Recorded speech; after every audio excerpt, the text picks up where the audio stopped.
जय हिंद मेरे प्यारे साथियों। आज इस वीडियो में कवर करेंगे जीके जीएस का प्रैक्टिस सेट नंबर 7 करेंगे और प्रैक्टिस सेट नंबर 6 तक पूरा कंप्लीट कर लिए। अगर वो वीडियो आप नहीं देखे हैं तो इसी वीडियो को डिस्क्रिप्शन बॉक्स में आपको प्लेलिस्ट का लिंक दिया हुआ है, वहां से आप देख सकते हैं। और आपको हिंदी का भी प्लेलिस्ट दिया हुआ है, वहां से आप हिंदी का भी प्रैक्टिस सेट देख सकते हैं। तो दोस्तों, आप इस चैनल पर नए हैं तो चैनल को सब्सक्राइब करके बेल बटन प्रेस कर लीजिए। आपको CISF हेड कांस्टेबल मिनिस्ट्रियल और CRPF हेड कांस्टेबल मिनिस्ट्रियल की तैयारी आपको निरंतर इस चैनल पर कराई जाती है। तो चलिए दोस्तों, स्टार्ट करते हैं क्वेश्चन नंबर 1 से। क्वेश्चन नंबर 1 में दिया हुआ है कि भारत में कुल जनसंख्या का कितने प्रतिशत जनजाति पाई जाती है। तो यह जो भारत में कुल जनसंख्या का जो प्रतिशत पाई जाती है, तो यह 8.6% पाई जाती है। तो इसका right answer option number B हो जाएगा, 8.6%। अगला क्वेश्चन है, क्वेश्चन नंबर 2 है। 2 पर बढ़ने से पहले मैं आप लोगों को फिर से मैं बता दूं कि अगर आपको 50 में आपको कितना नंबर आता है कमेंट में ज़रूर बताइएगा। अगर आपको जिस क्वेश्चन का आंसर आता है तब इस वीडियो को रोककर आप कमेंट में लिख सकते हैं। जैसे कि आपको लिखना कैसे है, जैसे कि 2 नंबर क्वेश्चन है, 2 नंबर के लिखने के बाद आपको इस 4 में से कौन सा सही, जैसे कि ए है या बी है, इसे लिख देना है। ठीक है, इसी तरह से आप आंसर दे सकते हैं और लास्ट में अपना स्कोर जरूर बताइए कि 50 में आपका कितना सही हुआ है। ठीक है, चलिए देखते हैं 2 नंबर क्वेश्चन का आंसर क्या होगा। तो दूसरा नंबर क्वेश्चन का आंसर क्या होगा, इससे पहले क्वेश्चन पढ़ते हैं। तो क्वेश्चन दिया हुआ है कि 73वें और 74वें संविधान संशोधन के समय देश के प्रधानमंत्री कौन थे। तो यह जो 73वें और 74वें संविधान संशोधन के समय देश के जो प्रधानमंत्री की बात किया जाए, यानी प्राइम मिनिस्टर की बात किया जाए, तो उस समय थे नरसिम्हा राव थे। इसका right answer option number D चला जाएगा, नरसिम्हा राव। अगला क्वेश्चन है, क्वेश्चन नंबर 3 में दिया हुआ है कि किस संविधान संशोधन द्वारा दिल्ली को राष्ट्रीय राजधानी का दर्जा दिया गया। तो यह जो दिल्ली का राष्ट्रीय राजधानी का दर्जा दिया गया, तो वह था 69वें संविधान संशोधन द्वारा यह दिया गया। तो ऑप्शन नंबर ए में दिया हुआ है, तो इसका राइट आंसर ऑप्शन नंबर ए हो जाएगा। क्वेश्चन नंबर 4 है और क्वेश्चन नंबर 4 में दिया हुआ है कि लाख बख्श के नाम से जाना जाने वाले भारतीय शासक कौन था। तो यह जो लाख बख्श के नाम से जाने वाला था, तो यह कुतुबुद्दीन ऐबक था। तो इसका राइट आंसर होगा option number B, Qutubuddin Aibak. Question number 5 है और क्वेश्चन नंबर 5 में दिया हुआ है कि मंत्रिमंडल शब्द का उल्लेख किस अनुच्छेद में है। तो यह जो मंत्रिमंडल शब्द का उल्लेख की बात किया जाए, तो ये अनुच्छेद 352 में है। तो इसका राइट आंसर ऑप्शन नंबर ए हो जाएगा, अनुच्छेद 352। क्वेश्चन नंबर 6 है और क्वेश्चन नंबर 6 में दिया हुआ है कि गुरु नानक का धर्म उपदेश है। तो यह जो गुरु नानक का धर्म उपदेश है, तो यह मानव बंधुत्व का है। तो इसका right answer option number B हो जाएगा, मानव बंधुत्व का। क्वेश्चन नंबर 7 है। क्वेश्चन नंबर 7 में दिया हुआ है कि निम्नलिखित सूफियों में से कौन एक सर्वप्रथम अजमेर में बस गए। तो यह जो सर्वप्रथम अजमेर में बस गए वह शेख मोइनुद्दीन चिश्ती थे। तो इसका राइट आंसर ऑप्शन नंबर ए हो जाएगा, शेख मोइनुद्दीन चिश्ती। अगला क्वेश्चन है, क्वेश्चन नंबर 8 है।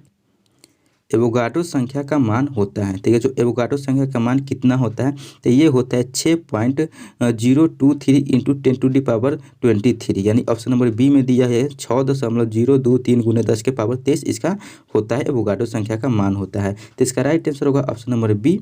ठीक है, अगला क्वेश्चन है, क्वेश्चन नंबर 9 में दिया हुआ है कि दूरी मापने की सबसे बड़ी इकाई क्या है। तो यह जो डिस्टेंस मापने की जो सबसे बड़ी इकाई की बात किया जाए, तो यह होता है पार्सेक होता है दूरी मापने की सबसे बड़ी इकाई, जो आपको ऑप्शन नंबर ए में दिया हुआ है। इसका राइट आंसर ऑप्शन नंबर ए हो जाएगा। क्वेश्चन नंबर 10 है और 10 में दिया हुआ है कि एक फर्मी में कितना मीटर होता है। तो ये जो एक फर्मी है इसमें होता है 10 के पावर -15 मीटर होता है, यानी कि 10⁻⁻15 मीटर होता है। तो इसका right answer option number B चला जाएगा। क्वेश्चन नंबर 11 है और 11 में दिया हुआ है कि लॉगरिथम के आविष्कारक कौन है। तो यह जो लॉगरिथम का आविष्कार किया था, तो यह जॉन नेपियर ने किया था। तो इसका right answer option number C हो जाएगा, जॉन नेपियर। क्वेश्चन नंबर 12 है और 12 में दिया हुआ है कि क्वांटम सिद्धांत के प्रतिपादक कौन है। तो क्वांटम सिद्धांत के प्रतिपादक की बात किया जाए तो मैक्स प्लांक है। इसका राइट आंसर हो जाएगा option number C, Max Planck. Question number 13 है और 13 में दिया हुआ है कि वायुमंडल की आर्द्रता मापने वाला यंत्र है। तो वायुमंडल की आर्द्रता मापने वाला यंत्र है, तो यह है हाइग्रोमीटर। इसका राइट आंसर होगा option number B, hygrometer. Question number 14 है और 14 में दिया हुआ है कि निम्नलिखित में से 2011 की जनगणना के अनुसार किस राज्य या केंद्र शासित प्रदेश में जनजाति समुदाय नहीं पाया जाता है। तो यह पाया जाता है, किस में नहीं पाया जाता है, तो ऑप्शन नंबर ए में दिया हुआ है पंजाब, ऑप्शन नंबर बी में हरियाणा, ऑप्शन नंबर सी में दिल्ली, ऑप्शन नंबर डी में है यह सभी सही है। तो इसका राइट आंसर होगा यह ऑप्शन नंबर डी, यह सभी सही है। ठीक है, इसका right answer option number D चला जाएगा। क्वेश्चन नंबर 15 है और 15 में दिया हुआ है कि निम्नलिखित में से किस भाषा को लोकप्रिय मानने में अब चंडीदास का योगदान है? तो यह जो योगदान है तो यह बंगाली का योगदान है। तो इसका राइट आंसर होगा option number C, Bengali. Question number 16 है और 16 में दिया हुआ है कि निम्नलिखित में से कौन सा एक सही कालानुक्रम है? तो सही कालानुक्रम कौन है? तो ऑप्शन नंबर ए में दिया हुआ है शंकराचार्य, रामानुज, चैतन्य। ऑप्शन नंबर बी में है रामानुज, शंकराचार्य, चैतन्य। ऑप्शन नंबर सी में है रामानुज, चैतन्य, शंकराचार्य। ऑप्शन नंबर डी में है शंकराचार्य, चैतन्य, रामानुज। तो इसका राइट आंसर ऑप्शन नंबर ए हो जाएगा, शंकराचार्य, रामानुज और चैतन्य इसका राइट आंसर हो जाएगा। इसका ऑप्शन नंबर ए सही हो जाएगा। क्वेश्चन नंबर 17 है और 17 में दिया हुआ है कि शिक्षण संस्थानों में धार्मिक शिक्षा का प्रतिबंध किस अनुच्छेद के तहत लगाया गया? तो यह लगाया गया अनुच्छेद 28 के तहत लगाया गया। इसका राइट आंसर होगा ऑप्शन नंबर ए, अनुच्छेद 28। क्वेश्चन नंबर 18 है कि विश्वनाथ प्रताप सिंह को संसद द्वारा सत्ता से बाहर कर दिया गया था, वह भारत के खालिस्तान प्रधानमंत्री थे, यानी कि कैमें प्रधानमंत्री थे? तो यह 10वें प्रधानमंत्री थे। तो इसका राइट आंसर ऑप्शन नंबर ए हो जाएगा, 10वें। ठीक है, अगला क्वेश्चन है क्वेश्चन नंबर 19 में दिया हुआ है कि राष्ट्रीय प्रतीक के तहत आने वाले सत्यमेव जयते शब्द किस ऐतिहासिक ग्रंथ से लिए गए हैं? तो यह जो सत्यमेव जयते हैं यह मुंडकोपनिषद से लिए गए हैं। तो इसका right answer option number B हो जाएगा, मुंडकोपनिषद। अगला क्वेश्चन है क्वेश्चन नंबर 20 में दिया हुआ है कि घड़ी में चाबी देना उदाहरण है। तो घड़ी में जो चाबी देना उदाहरण कौन सी उदाहरण है? तो यह स्थितिज ऊर्जा है। तो इसका right answer option number C हो जाएगा, स्थितिज ऊर्जा। क्वेश्चन नंबर 21 है और 21 में दिया हुआ है कि अनुदैर्ध्य तरंग उत्पन्न हो सकती है। तो यह जो अनुदैर्ध्य तरंग उत्पन्न हो सकती है किस में? तो यह सभी माध्यम में, यानी कि ऑप्शन नंबर बी में दिया है कि ठोस में, सी में द्रव में और डी में गैस में, और ऑप्शन नंबर ए में दिया है सभी माध्यम में। तो ये तीनों में ये अनुदैर्ध्य तरंग उत्पन्न हो सकती है। तो इसका राइट आंसर होगा ऑप्शन नंबर ए। अगला क्वेश्चन है क्वेश्चन नंबर 22 में दिया हुआ है कि प्रतिबल और विकृति का अनुपात कहलाता है। तो यह जो प्रतिबल और विकृति का अनुपात कहलाता है तो प्रत्यास्था गुणांक कहलाता है, यानी ये प्रतिबल बटे विकृति बराबर प्रत्यास्था गुणांक होता है। तो इसका राइट आंसर होगा ऑप्शन नंबर ए, प्रत्यास्था गुणांक। क्वेश्चन नंबर 23 है और 23 में दिया हुआ है कि पनडुब्बी आधारित है। तो यह जो पनडुब्बी आधारित है तो यह आर्किमिडीज के सिद्धांत पर आधारित है। तो इसका राइट आंसर होगा ऑप्शन नंबर बी, आर्किमिडीज के सिद्धांत। क्वेश्चन नंबर 24 है और 24 में दिया हुआ है कि यदि तरंग की लंबाई का मान आधा कर दिया जाए तो ध्वनि का वेग होगा। तो यानी कि तरंग का लंबाई का मान आधा कर दिया जाए तो ध्वनि का वेग भी आधा हो जाएगा। तो इसका राइट आंसर होगा ऑप्शन नंबर ए, आधा हो जाएगा। क्वेश्चन नंबर 25 है और 25 में दिया हुआ है कि ध्वनि तरंगे है। तो ध्वनि तरंगे क्या है? तो ध्वनि तरंगे अनुदैर्ध्य तरंगे है। तो इसका राइट आंसर होगा ऑप्शन नंबर ए, अनुदैर्ध्य तरंग। क्वेश्चन नंबर दिया हुआ है कि 26 है, 26 में दिया हुआ है कि उत्तल दर्पण द्वारा प्रतिबिंब होता है, यानी कि उत्तल दर्पण द्वारा प्रतिबिंब कैसा बनता है? तो काल्पनिक और सीधा बनता है। तो इसका राइट आंसर होगा ऑप्शन नंबर सी, काल्पनिक और सीधा। क्वेश्चन नंबर 27 है और 27 में दिया हुआ है कि प्रकाश तरंग उदाहरण है। तो प्रकाश तरंग किसका उदाहरण है? तो ऑप्शन नंबर बी में दिया है कि विद्युत चुंबकीय तरंग। तो प्रकाश तरंग विद्युत चुंबकीय तरंग का उदाहरण है। तो इसका राइट आंसर ऑप्शन नंबर हो जाएगा बी। ठीक है, अगला क्वेश्चन है क्वेश्चन नंबर 28 में दिया हुआ है कि फ्यूज के पदार्थ का होना चाहिए, यानी कि फ्यूज के पदार्थ का कैसा होना चाहिए? तो ऑप्शन नंबर ए में दिया है कि उच्च प्रतिरोध, बी में दिया है निम्न गलनांक, सी में दिया है ए बी दोनों यानी कि उच्च प्रतिरोध और निम्न गलनांक, ऑप्शन डी में दिया है कि उच्च गलनांक। तो ऑप्शन नंबर सी हो जाएगा इसका राइट आंसर, यानी कि फ्यूज के पदार्थ का उच्च प्रतिरोध और निम्न गलनांक होना चाहिए। तो इसका राइट आंसर होगा option number C. Question number 29 है, 29 में दिया है कि नर्मदा एवं ताप्ती नदी के मध्य स्थित है। तो यह जो नर्मदा और ताप्ती नदी के मध्य स्थित कौन है? तो यह सतपुरा की पहाड़ियाँ स्थित है। इसका राइट आंसर होगा ऑप्शन नंबर बी, सतपुरा की पहाड़ियाँ। ठीक है, अगला क्वेश्चन है क्वेश्चन नंबर 30 है, 30 में दिया हुआ है कि अल्बुकर्क ने गोवा को 1510 में किससे छीना था? तो यह जो अल्बुकर्क ने है जो गोवा को 1510 में छीना था तो बीजापुर के सुल्तान से छीना था। तो इसका राइट आंसर होगा ऑप्शन नंबर बी, बीजापुर के सुल्तान। क्वेश्चन नंबर 31 है और 31 में दिया है कि हाल ही में एशियन इंडिया म्यूजिक फेस्टिवल का दूसरा संस्करण कहाँ आयोजित हुआ है? तो यह जो एशियन इंडिया म्यूजिक फेस्टिवल का दूसरा संस्करण की बात किया जाए तो ये नई दिल्ली में यह हुआ है। तो इसका राइट आंसर होगा ऑप्शन नंबर सी, नई दिल्ली।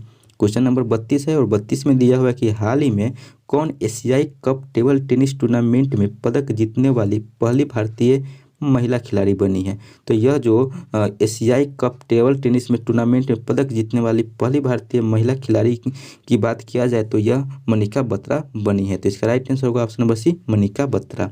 क्वेश्चन नंबर 33 है और 33 में दिया हुआ है कि क्लोरोपिक्रीन का सामान्य नाम क्या है। तो ये जो क्लोरोपिक्रीन है इसका सामान्य नाम की बात किया जाए तो अश्रु गैस है। ठीक है, इसका राइट आंसर होगा ऑप्शन नंबर बी, अश्रु गैस जो क्लोरोपिक्रीन का सामान्य नाम है। क्वेश्चन नंबर 34 है और 34 में दिया हुआ है कि ऊर्जा का क्षय काम होता है, यानी कि ऊर्जा का क्षय काम होता है किस में, तो यह प्रत्यावर्ती धारा में होता है। तो कम होता है यानी ऊर्जा का क्षय किस में कम होता है, तो यह प्रत्यावर्ती धारा यानी कि एसी में होता है। ठीक है, तो इसका राइट आंसर होगा ऑप्शन नंबर बी, प्रत्यावर्ती धारा। क्वेश्चन नंबर 35 और 35 में दिया हुआ है कि ट्रांसफार्मर किस सिद्धांत पर आधारित है। तो जो ट्रांसफार्मर है यह जो अन्योन्य प्रेरण के सिद्धांत पर आधारित है। तो इसका राइट आंसर होगा ऑप्शन नंबर डी, अन्योन्य प्रेरण। क्वेश्चन नंबर 36 है और 36 में दिया हुआ है कि ऊष्मा किस प्रक्रिया से सर्वाधिक तीव्र गति से स्थानांतरित होती है। तो ऊष्मा की बात किया जाए तो यह जो है विकिरण में सबसे ज़्यादा यानी कि तीव्र गति से स्थानांतरित होती है। तो इसका राइट आंसर होगा ऑप्शन नंबर सी, विकिरण। क्वेश्चन नंबर 37 है और 37 में दिया हुआ है कि न्यूनतम संभवतः ताप क्या है, तो यानी कि सबसे न्यूनतम ताप क्या है, तो संभव ताप यह -273 डिग्री सेल्सियस है। इसका राइट आंसर होगा ऑप्शन नंबर ए, -273 डिग्री सेल्सियस।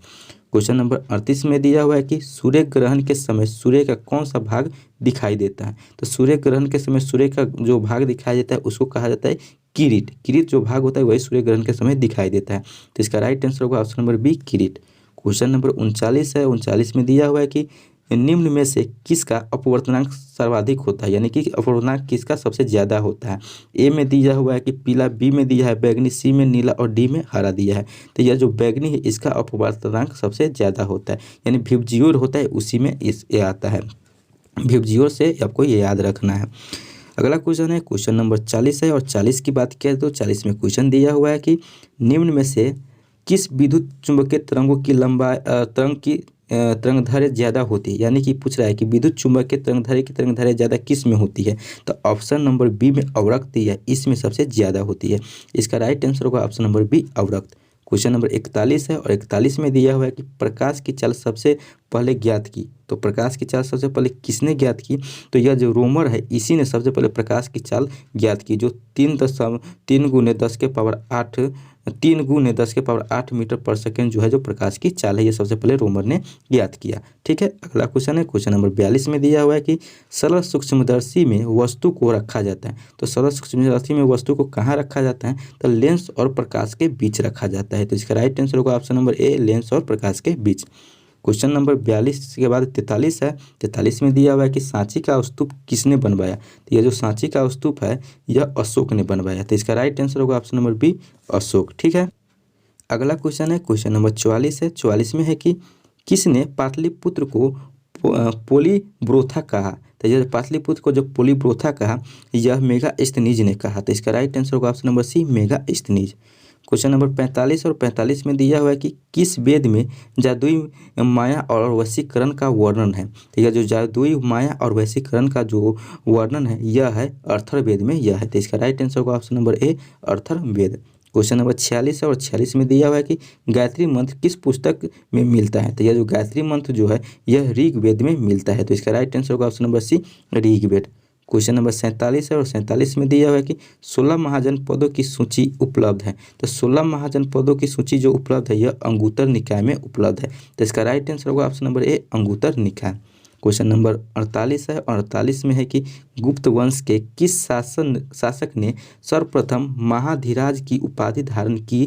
तो यह जो धारण की चंद्रगुप्त ने धारण की। तो इसका राइट आंसर ऑप्शन नंबर ए हो जाएगा, चंद्रगुप्त। ठीक है, क्वेश्चन नंबर 49 है। 49 में दिया हुआ है कि भारत की पूर्व से पश्चिम तक की लंबाई कितनी है। तो जब भारत की पूर्व से पश्चिम तक की लंबाई की बात किया जाए तो ऑप्शन नंबर ए में दिया है 3214 किलोमीटर, बी में दिया है 3133 किलोमीटर, सी में दिया है 3033 किलोमीटर, डी में दिया है 2933 किलोमीटर। तो भारत के पूर्व से पश्चिम की लंबाई जो है 2933 किलोमीटर है। तो इसका right answer option number D हो जाएगा। और आज का सेशन का ये लास्ट क्वेश्चन है, क्वेश्चन नंबर 50 है। क्वेश्चन नंबर 50 करने से पहले फिर मैं आप लोगों को बता दूं कि चैनल को सब्सक्राइब नहीं किए हैं तो चैनल को सब्सक्राइब करके बेल बटन पर ऑल का प्रेस कर दिए, ताकि जब भी कोई वीडियो अपलोड करूँ तो आपको नोटिफिकेशन मिल सके और वीडियो मिस ना हो सके। और निरंतर आप तैयारी करते रहिए, आपको सफलता 100% मिलेगी। चलिए 50 नंबर क्वेश्चन का पहले आंसर देख लेते हैं। 50 नंबर क्वेश्चन में कहता है कि गारो खासी एवं जनजातीय पहाड़िया संरचना एवं उत्पत्ति की दृष्टि में निम्नलिखित में से किसका भाग है। तो जो ऑप्शन नंबर सी में दिया है पूर्वोत्तर की पहाड़ी का, इसी का यह गारो खासी एवं जनजातीय पहाड़ी का संरचना एवं उत्पत्ति की दृष्टि से यह भाग है। तो इसका राइट आंसर हो जाएगा ऑप्शन नंबर सी। तो दोस्तों आप लोग बताइएगा कि इस 50 क्वेश्चन में आपको कितना नंबर आया है, 40 आया, 42 आया, 45 या 50 में 50 आया है। और बताइएगा कि आपको ये 6 नंबर पूरा करिए या 7 नंबर आज भी पूरा हो गया, तो इसमें आपको कितना इम्प्रूव हो रहा है ये भी आप लोग ज़रूर कमेंट में बताइएगा। और आप लोग हिंदी का प्रैक्टिस सेट नहीं देख रहे तो वो भी आपको डिस्क्रिप्शन बॉक्स में लिंक मिल जाएगा प्लेलिस्ट का, वहाँ से आप हिंदी का भी देख सकते हैं और ये आपको जीके जीएस का भी देख सकते हैं। आपको प्लेलिस्ट में सारा वीडियो मिल जाएगा। तो आपको ये सेशन कैसा लगा कमेंट बॉक्स में ज़रूर बताइएगा और अपने दोस्तों को साथ भी शेयर कर दीजिए। और व्हाट्सएप ग्रुप से जुड़ना चाहते हैं तो वीडियो को डिस्क्रिप्शन बॉक्स में लिंक दिया हुआ है, वहाँ से आप व्हाट्सएप ग्रुप में जुड़ सकते हैं। चलिए दोस्तों फिर मिलेंगे अगले वीडियो में अगले टॉपिक के साथ, अगले प्रैक्टिस सेट के साथ। तब तक के लिए जय हिंद, जय भारत।